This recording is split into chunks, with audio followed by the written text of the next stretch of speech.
എന്തൊക്കെ ചെയ്തിട്ടും അങ്ങോട്ടൊന്നും മെനയാവുന്നില്ല എന്നുള്ളതിന്റെയൊക്കെ ചില തെളിവുകളാണ് നിങ്ങളിപ്പോ കാണുന്നത്. ബിഗ് ബോസ് സീസൺ 7 വിന്നറിന് കിട്ടുന്നതിനേക്കാൾ ഏറെ ജനപങ്കാളിത്തവും അതുപോലെ തന്നെ ജനത്തിന്റെ ഇടയിലുള്ള സ്വാധീനത്തിന്റെ ബേസ് വെച്ചും ആളുകൾ സ്വീകരിക്കുന്നതിന്റെ ബേസ് വെച്ചും ഒരാളുടെ തട്ട് പൊങ്ങി നിൽക്കുന്നുണ്ട്. എല്ലാവരും ഈ സീസൺ കഴിഞ്ഞപ്പോൾ അർഹതയില്ലാത്ത ഒരു കരങ്ങളിലേക്ക് കപ്പെത്തിയെന്നും അതിന് PR ആണ് കാരണമെന്നുമുള്ള വളരെ ശക്തമായിട്ടുള്ള ഒരു ആരോപണം ഇന്ന് ജനങ്ങളുടെ ഇടയിൽ നിൽക്കുന്നുണ്ട്. തെളിവുകൾ എവിടെയെന്ന് ചോദിച്ചു കഴിഞ്ഞാൽ രണ്ട് പേഴ്സൺസ് തമ്മിലുള്ള ഡീലാണ്. ആ രണ്ട് പേഴ്സൺസ് തമ്മിലുള്ള ഡീലിനകത്ത് ഇല്ലീഗലായിട്ട് ഒന്നും തന്നെ ഇല്ല. PR കൊടുക്കുന്നു എന്ന് പറയുന്നത് ഒരു ഇല്ലീഗൽ ആക്ടിവിറ്റി അല്ല. ഇന്ന് ഈ പറയുന്ന പോലെ നമ്മളെ ഭരിക്കുന്ന രാഷ്ട്രീയക്കാരും ഇവിടുത്തെ ഉള്ള പ്രധാനപ്പെട്ട നടന്മാരും ഒരുമാതിരിപ്പെട്ട എല്ലാ സിനിമകൾക്കും ഇന്ന് പുറത്ത് PR ഉണ്ട്. അതുപോലെ ഒരു റിയാലിറ്റി ഷോയ്ക്കകത്ത് പോയപ്പോൾ തന്റെ കണ്ടന്റുകൾ ജനങ്ങളുടെ ഇടയിൽ കൂടുതൽ നിൽക്കാൻ വേണ്ടി അവിടെയെല്ലാം എല്ലാവരും PR കൊടുത്തു. പോയ 25 പേരും PR കൊടുത്തിട്ടുണ്ടാവും. അതിൽ കുറച്ചും കൂടി നല്ലപോലെ ആക്റ്റീവായിട്ട് വർക്ക് ചെയ്ത ഒരാളുടെ PR ഉള്ളത് കൊണ്ട് ആ ആള് വിജയിക്കുകയും ചെയ്തു. പക്ഷെ ജനങ്ങളുടെ ഇടയിൽ ഏത് PR നിന്നാലും എന്ത് PR കാണിച്ചാലും ജനങ്ങളുടെ ഇടയിൽ ഒരു സ്പേസ് ഉണ്ടാക്കുക എന്ന് പറയുന്നത് വളരെ പ്രധാനപ്പെട്ട ഒരു കാര്യമാണ്. അപ്പൊ നമുക്ക് ഇതിനോടൊപ്പം തന്നെ ചേർത്ത് വെച്ച് മറ്റൊരു വീഡിയോയും കൂടി കാണാം. ആ വീഡിയോ നിങ്ങളൊന്ന് കണ്ടു നോക്കൂ. കണ്ടോ ഷർട്ടിന്റെ മാച്ചിങ് അല്ല, ഞാനേ സാറിന്റെ ഇപ്പൊ ഇങ്ങനെ സാറിന്റെ ഭാഗത്തുനിന്ന് ഇങ്ങനെ വിളിച്ചു പറഞ്ഞപ്പോ ഞാൻ ശരിക്കും ഞെട്ടിപ്പോയി. കാരണം എന്നെ പോലുള്ള ഒരാളെ കൺസിഡർ ചെയ്യാൻ കാണിച്ച ഒരു മനസ്ഥിതി ഉണ്ടല്ലോ, അതൊരു വലിയ കാര്യമാണ്. പിന്നെ ഇന്നലെ പ്രഖ്യാപിച്ചു, അത് കഴിഞ്ഞ് ഇന്ന് ചെക്ക് തരികയാണ്. അതാണ് കോൺഫിഡന്റിന്റെ ഒരു പോളിസി. വാഗ്ദാനം മാത്രമല്ല, എന്റെ അമ്മ പറയാറുണ്ട്, ഇതിൽ ആശ മാത്രം കൊടുക്കാൻ പാടില്ല. നമ്മൾ പറഞ്ഞ കൊടുത്ത് പോണം. സാർ എത്ര തിരക്കുള്ള മനുഷ്യനാണ്, ഒരു മഹത് വ്യക്തിയാണ്. എന്നിട്ട് കൂടെ സാർ എനിക്ക് വേണ്ടി ഇത് തരാന്ന് പറഞ്ഞാൽ അത്രമാത്രം സന്തോഷമുണ്ട്. Thank you. ഞാൻ പിന്നെ നിങ്ങളുടെ ഓഡിയൻസ് ചോദിക്കും എങ്ങനെയാണ് റെഡ് എന്ന്. ഞാൻ റെഡിലെ സൈൻ ചെയ്യാറുള്ളൂ ഈ ചെക്ക്. അപ്പോ നാളെ എന്റെ എപ്പോഴും റെഡ് കളറിലാണ് ഞാൻ സൈൻ ചെയ്യാറുള്ളത്. അപ്പൊ എനിക്കൊരു സ്പെഷ്യാലിറ്റിയാണത്. അപ്പൊ നാളെ ബാങ്കിൽ ഇട്ടോളൂ. മറ്റൊന്ന് 10 ലക്ഷാധിപതി. ഇന്ത്യയിലുള്ള മുഴുവൻ ബിഗ് ബോസിന്റെ ചരിത്രത്തിൽ തന്നെ എനിക്ക് തോന്നുന്നു ആദ്യമായിട്ടായിരിക്കും കോമർ എന്ന് പറയുന്ന ഒരു ടാഗ് ലൈനോടുകൂടി ഒരാൾ ഹൗസിൽ എത്തിയിട്ട്, പലരും കോമണറായിട്ട് എത്തിയിട്ടുണ്ടെങ്കിലും ആ കോമണർ ആയിട്ടുള്ള ഒരു ടാഗിൽ എത്തിയതിനു ശേഷം ഈ ഒരു ടോപ്പ് റണ്ണറപ്പിലേക്ക്, അതായത് ടോപ്പ് 5 എത്തുകയും അതിൽ തന്നെ ഫസ്റ്റ് റണ്ണറപ്പായി പ്ലേസ് ചെയ്യുകയും ചെയ്തിട്ടുള്ള ഒരാൾ ഉണ്ടാവുക. അത് മലയാളത്തിലാണ് എന്ന് പറയുന്നതിൽ നമുക്കും അഭിമാനിക്കാം. കാരണം നമ്മൾ എവിടേക്കോ ചില സ്പേസുകൾ കൊടുത്തത് കൊണ്ടാണല്ലോ ഈ അനീഷ് എന്ന് പറയുന്ന ഒരു കോടന്നൂർകാരൻ, ഒരു സാധാരണ മനുഷ്യൻ, ഈ ബിഗ് ബോസിന്റെ തന്നെ ഏറ്റവും ടോപ്പ് പൊസിഷനിലേക്ക് എത്താൻ സാധിച്ചത്. അപ്പൊ അദ്ദേഹം പുറത്തിറങ്ങിയതിനു ശേഷം നമ്മൾ കാണുന്നുണ്ട് പല രീതിയിലുള്ള സ്വീകരണങ്ങൾ. പഠിച്ച സ്കൂളിലേക്ക് എത്തുകയും താൻ വന്ന വഴികളിലൂടെ തിരിച്ചൊന്ന് സഞ്ചരിക്കുകയും ഇപ്പോൾ ഒരു സാധാരണക്കാരനായി ഹൗസിനകത്ത് എത്തി അത് തന്റെ കഴിവുകൾ കൊണ്ട് ഇന്ന് ജനങ്ങളുടെ ഇടയിൽ 10 ആൾ അറിയുന്ന, എനിക്ക് തോന്നുന്നു കേരളത്തിൽ ഒട്ടുമിക്ക ആളുകൾക്കും അറിയുന്ന ഒരു സെലിബ്രിറ്റി ആയിട്ട് ഇന്ന് അനീഷ് മാറിക്കഴിഞ്ഞിട്ടുണ്ട്. അവിടെ നിന്നെല്ലാം നമ്മൾ കഴിഞ്ഞ ഒരു ദിവസം മൈജിയുടെ ഓണറായിട്ടുള്ള നമ്മളെല്ലാവരുടെയും കാണാം. മൈജി നമുക്കറിയാം, ഇന്ന് 20 വർഷം പിന്നിട്ട് മൈജി അവരുടെ യാത്ര തുടരുന്നുണ്ട്. ജനങ്ങളുടെ ഇടയിൽ ഒരുപാട് പോസിറ്റീവും നെഗറ്റീവുമായിട്ടുള്ള ഒരുപാട് കാര്യങ്ങൾ കൊണ്ട് മൈജി ഇന്ന് ജനങ്ങളുടെ ഇടയിൽ പങ്കാളിയാണ്. ജനങ്ങളുടെ ഇടയിൽ വളരെ സ്വാധീനം ചെലുത്തുന്ന ഒരു ഘടകം തന്നെയാണ്. അപ്പോൾ അതിന്റെ ഓണറായിട്ടുള്ള ഷാജി എന്ന് പറയുന്ന ആള് വളരെ വ്യക്തമായിട്ട് പറയുന്നുണ്ട്, പുള്ളിക്കാരൻ പോലും പ്രതീക്ഷിച്ചത് അനീഷ് ജയിക്കുമെന്ന് ആയിരുന്നു. കാരണം മൈജി തന്നെ നടത്തിയൊരു കോൺടെസ്റ്റ് വെച്ചിട്ട് അതിൽ നിന്നും വിന്നറായിട്ടാണ് ഈ പറയുന്ന അനീഷ് ഈ പറയുന്ന ബിഗ് ബോസിനകത്തേക്ക് എത്തിച്ചേരുന്നത്. ഇപ്പൊ നമുക്കറിയാം ബിഗ് ബോസിന്റെ തന്നെ ഏറ്റവും വലിയൊരു സ്പോൺസറാണ് കോൺഫറൻസ് ഗ്രൂപ്പ്. കോൺഫറൻസ് ഗ്രൂപ്പിനെ കുറിച്ച് നമുക്ക് പറയാൻ ഇന്ന് എനിക്ക് തോന്നുന്നു ലോകത്തിൽ തന്നെ വളരെ പ്രൊമിനന്റ് ആയിട്ട് നിൽക്കുന്ന ഒരു ബിൽഡിംഗ് കൺസ്ട്രക്ഷൻ ഗ്രൂപ്പാണ് ഈ പറയുന്ന കോൺഫറൻസ് ഗ്രൂപ്പ്. അതിന്റെ MD എന്ന് പറയുന്ന ഡോക്ടർ റോയി നമുക്ക് എല്ലാവർക്കും സുപരിചിതമാണ്. ഓരോ മലയാളികൾക്കും ഡോക്ടർ റോയി എന്താണെന്നും റോയി ചെയ്തിട്ടുള്ള പലതരത്തിലുള്ള ചാരിറ്റി പ്രവർത്തനങ്ങളും അദ്ദേഹം ചെയ്തിട്ടുള്ള ഒരുപാട് കാര്യങ്ങളും കൊണ്ട് നമുക്ക് നല്ലപോലെ വ്യക്തമായിട്ട് അറിയുന്ന, അതുപോലെ റിയാലിറ്റി ഷോകളെയും ടെലിവിഷൻ പ്രോഗ്രാമുകളെയും ശക്തമായ രീതിയിൽ പ്രൊമോട്ട് ചെയ്യുന്നതിന് പങ്കാളിയാവുന്ന ഒരു ആളും കൂടിയാണ് ഈ പറയുന്ന ഡോക്ടർ റോയ്. അദ്ദേഹം തന്റെ സ്പേസിൽ നിന്നുകൊണ്ട് ഒരു 10 lakhs rupees ഒരു ക്യാഷ് പ്രൈസ് ഈ പറയുന്ന ബിഗ് ബോസിന്റെ ഫസ്റ്റ് റണ്ണറപ്പായ അനീഷിന് നൽകുകയുണ്ടായി. അവിടെ ഒരു വിന്നർ ഉണ്ട്. വിന്നറിന് ഒരു പ്രൈസ് കിട്ടി, ഒപ്പം ഒരു കാറ് കിട്ടി, പുറത്ത് ഒരുപാട് ഇനിയിപ്പം ഒരുപാട് കാര്യങ്ങളുണ്ട്. അവിടെ നിന്നതിന്റെ ഓരോ വീക്കിൽ കിട്ടുന്ന ഏണിങ്സ് എല്ലാം കൂടി വെക്കുമ്പോൾ അവിടെ 100 ദിവസം പൂർത്തിയാക്കിയവർക്ക് മറ്റൊരു രീതിയിൽ നല്ലൊരു ഏണിങ്സ് അവിടെ നിന്ന് കിട്ടുന്നുണ്ട്. എനിക്ക് തോന്നുന്നു ഈ ബിഗ് ബോസിന്റെ ചരിത്രത്തിൽ ആദ്യമായിട്ടായിരിക്കും ഒരു റണ്ണറപ്പായി വന്ന ഒരാൾക്ക്, അതായത് കഴിഞ്ഞ സീസണിൽ നമ്മൾ മലയാളത്തിൽ തന്നെ ഇപ്പൊ 6 സീസൺ കഴിഞ്ഞു പോയിട്ട് ഇത് 7ാമത്തെ സീസൺ ആയിരുന്നു. ഇതിൽ റണ്ണറപ്പായി വന്ന ഒരാൾക്ക് പ്രോഗ്രാമിന്റെ തന്നെ ഒരു സ്പോൺസർ ആയിരുന്ന ആള് പുറത്തിറങ്ങിയതിനു ശേഷം കാശ് കൊടുക്കുന്നത് ഇത് ആദ്യത്തെ സംഭവമാണ്.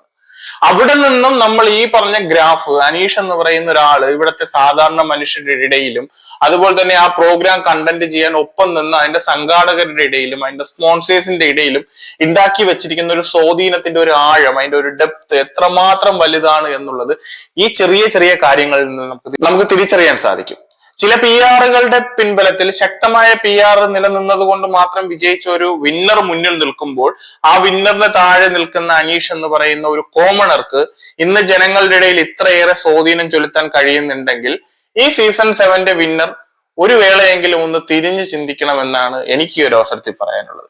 ഞാൻ ഒരിക്കലും ഇവിടെ അനുമോളയോ അല്ലെങ്കിൽ അനീഷിനെയോ കമ്പയർ ചെയ്തിട്ട് ഒന്ന് ഫുള്ളി ബ്ലെയിം ചെയ്തൊരു സൈബർ ബുള്ളിംഗ് ഒന്നും ഞാൻ ഉദ്ദേശിക്കുന്നില്ല. രണ്ടുപേരുടേതായിട്ടുള്ള കുറെ ക്വാളിറ്റികളുമുണ്ട്, രണ്ടുപേരുടേതായിട്ടുള്ള ഒരുപാട് തെറ്റുകളുമുണ്ട്. അനീഷ് 100% പെർഫെക്റ്റ് ആയിരുന്നു ഹൗസിനകത്ത് എന്നൊന്നും ഞാൻ പറയുന്നില്ല. അനീഷിന്റേതായ ഒരുപാട് നെഗറ്റീവുകളുണ്ട്. എന്റെ വീഡിയോ കണ്ടിട്ടുള്ള ആളുകൾക്കറിയാം.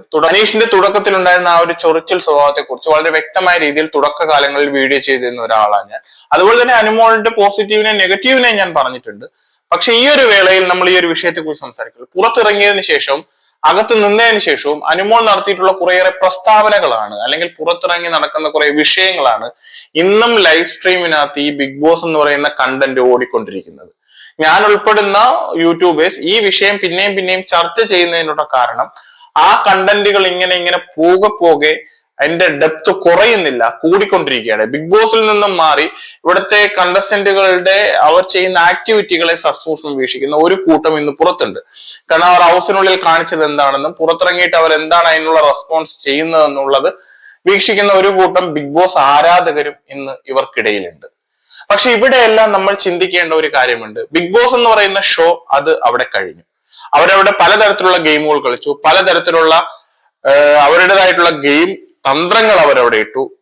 ഒരുപാട് കാർഡുകൾ കൊണ്ടുപോയവർ അവരുടെ കാർഡുകൾ വളരെ വ്യക്തമായ രീതിയിലൂടെ പ്ലേ ചെയ്തു. അതെല്ലാം അവിടെ കഴിഞ്ഞു. ഇപ്പൊ പുറത്ത് അവർക്ക് എല്ലാ പേർക്കും അവരുടേതായ ഓരോരുത്തരായിട്ടുള്ള വ്യക്തി ജീവിതങ്ങളുണ്ട്. വ്യക്തി ജീവിതത്തിനകത്ത് അവർക്ക് അവരുടേതായ ഇഷ്ടങ്ങളുണ്ട്. അവരുടെ ആ ഒരു സ്പേസിനെ ഇവിടെ എല്ലാവരും ബഹുമാനിക്കണം.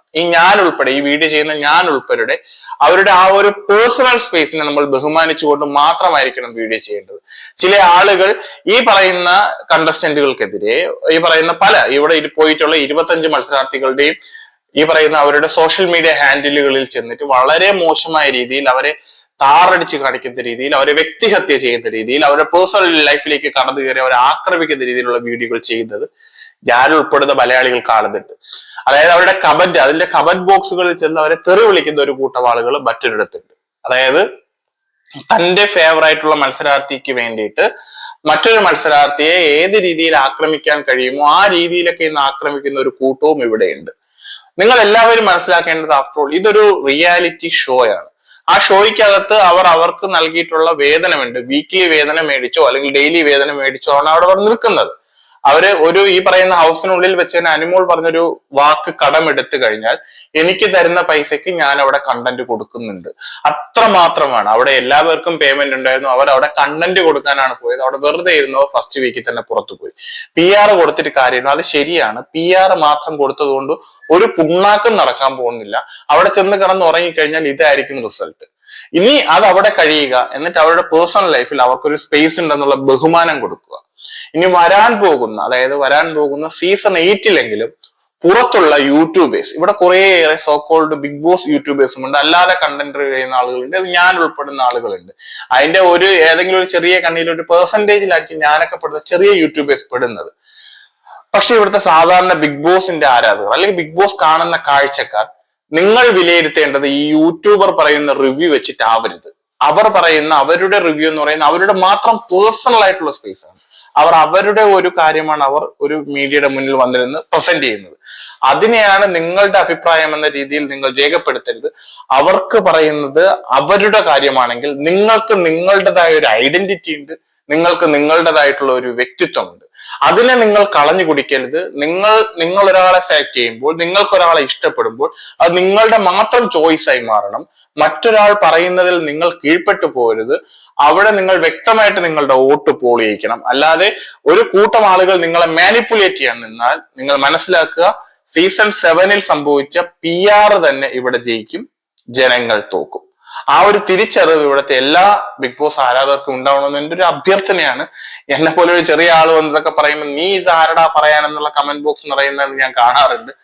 ഞാനും ഇടയ്ക്ക് എപ്പോഴൊക്കെയോ ബിഗ് ബോസ് കാണുന്ന ഒരു സാധാരണ പ്രേക്ഷകൻ മാത്രമാണ്. ഞാൻ ഇപ്പൊ ഇവിടെ പറഞ്ഞത് എന്റെ മാത്രം അഭിപ്രായമാണ്, അത് നിങ്ങൾ സ്വീകരിക്കണമെന്നില്ല.